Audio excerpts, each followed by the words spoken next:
Again, Jesus began to teach beside the sea.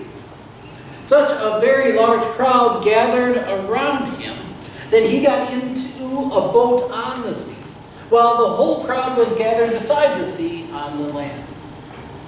He began to teach them many things in parables. And as he was teaching, he said to them, "Listen, a sower went out to sow.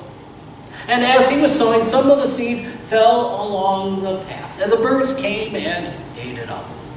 And other seed fell on the rocky ground, where it did not have much soil. And it sprang up quickly, since there was no depth of soil. But when the sun rose, it scorched it, and because it had no root, it immediately withered away. And other seed fell among the thorns, and the thorns grew up and choked it, and it yielded no grain. And other seed fell in the good soil, and it brought forth grain, growing up and increasing and yielding 30 and 60 and 100-fold. And when he was alone, those around him and the 12 asked him about the parables. And he said to them, "To you has been given the secrets of the kingdom of God, but to those on the outside, everything comes in parables, in order that they may indeed listen and not understand, and may indeed look, but not perceive, so that they might not turn again and be forgiven." And he said to them, "Do you not understand this parable? How then are you going to understand all the parables? The sower sows the word. And these are those that are sown on the path. When they hear, Satan immediately comes and takes the word away that was sown in them. And these are those sown on the rocky ground. When they hear the word, they immediately receive it with joy. Have no root and endure only for a while. Then when trouble or persecution comes on account of the word, they quickly fall away. And others are those sown among the thorns. These are the ones that when they hear the word, the cares of this world and the lure of wealth and desire for other things choke out the word, it yields nothing. And these are the ones sown in the good soil. They hear the word and accept it and bear fruit 30 and 60 and 100-fold. And he said to them, "Is a lamp brought in to be put under a bushel basket or under the bed and not on the lampstand? For nothing is hidden except to be exposed, and nothing is secret except to come to light. Let anyone with ears to hear listen." And he said to them, "Pay attention to what you hear. The measure that you give is the measure that you will get, and you will be given even more. For those who have, more will be given, and from those who have nothing, even what they have will be taken away." He also said the kingdom of God is as if someone scattered seed on the ground, and he slept and rose night and day, and the seed sprouted and grew. He knew not how. For the earth produces of itself first the stalk, and then the head, and then the full grain on the head. But when the grain is ripe, he comes at once with his sickle, because the harvest has come. And he also said, "With what shall we compare the kingdom of God? What parable can we use for it? It is like a mustard seed, which when it is sown into the ground is the smallest of all seeds on the earth. But when it is sown, it grows to the greatest of shrubs and puts forth large branches, so that the birds of the air come and make nests in its shade." with many such parables. He spoke the word to them as they were able to hear it. And he did not speak to them except in parables, but he explained everything in private to his disciples. On that day when evening had come, he said to them, "Let us go across to the other side." And leaving the crowd behind, they took him with them into the boat just as he was. And other boats were with them. And a windstorm arose. And the waves beat into the side of the boat so that the boat was already being swamped. But Jesus, he was in the stern, asleep on a cushion. And they woke him and said, "Teacher, do you not care that we are perishing?" And he woke up and rebuked the wind and said to the sea, "Peace, be still." And the wind ceased, and there was a dead calm. And he said to them, "Why are you afraid? Have you still no faith?"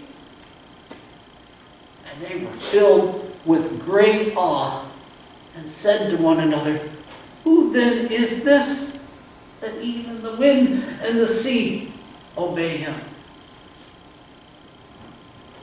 They came to the other side of the sea, to the country of the Gerasenes. When he stepped out of the boat, a man from the tombs who had an unclean spirit met him. He lived among the tombs, and no one was able to restrain him anymore, for they had often restrained him with shackles and chains, but the chains he wrenched apart, and the shackles he broke to pieces, and no one had the strength to subdue him. Day and night, in the tombs and on the mountains, he was always howling and bruising himself with stones. When he saw Jesus from a distance, he ran to him and fell down before his feet and shouted at the top of his voice, "What have you to do with me, Jesus, Son of the Most High God? Have you come to torment me?" For Jesus had said, "Come out of the man, you unclean spirit." And Jesus asked him, "What is your name?" "My name is Legion, for we are many." And then he begged Jesus not to send him out of the country. Now there on the hillside was a large herd of swine feeding. And the unclean spirit said, "Send us into the swine, let us go into them." So Jesus permitted it.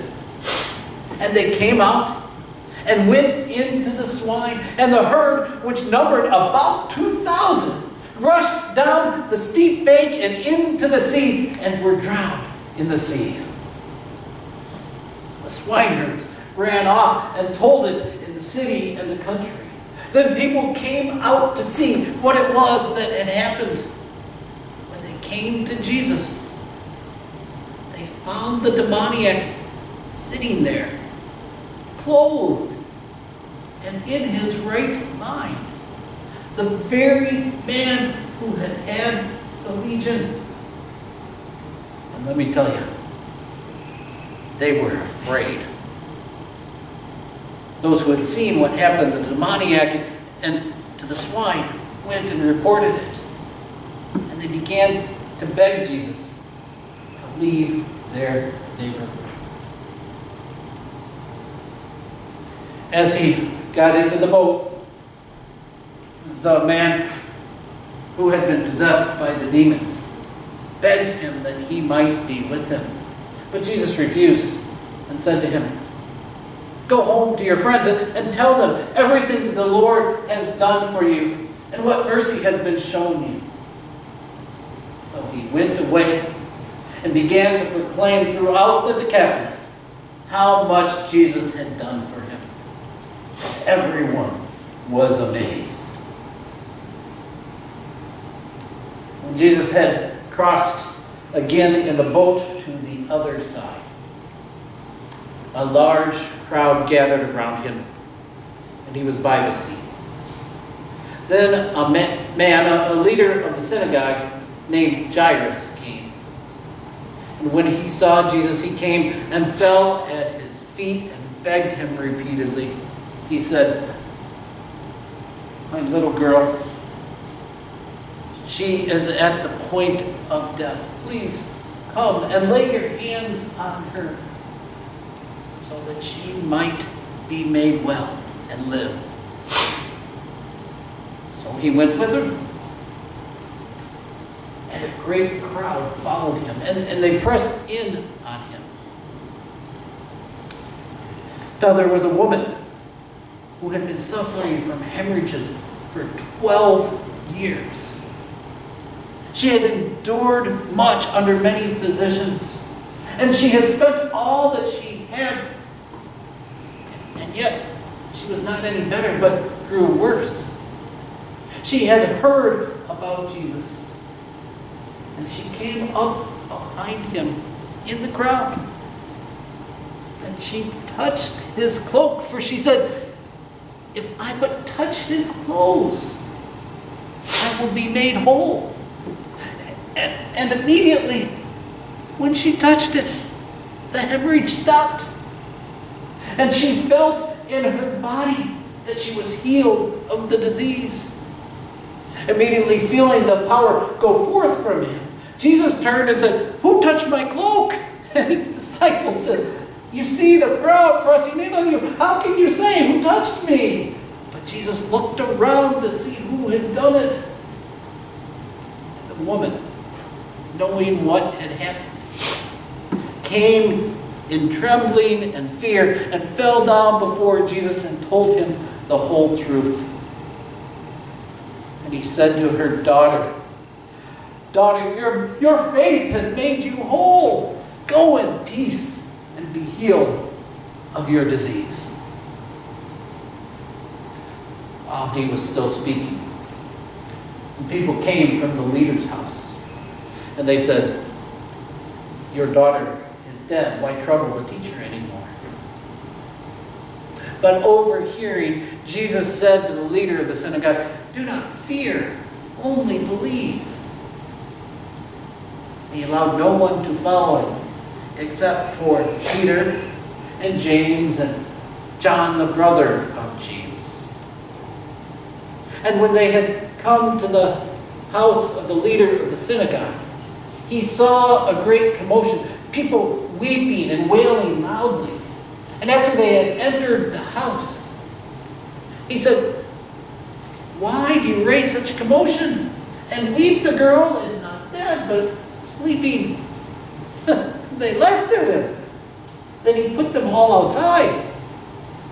And taking the child's father and mother and those who were with him, he went in where the girl was. And he took her by the hand and said, "Talitha kum," which means, "Little girl, get up." And immediately she got up and began to walk about. She was 12 years of age. But she got up and began to walk about. At this, they were utterly astounded. But Jesus sternly warned them that nobody should know this. And then he told them to give her something to eat.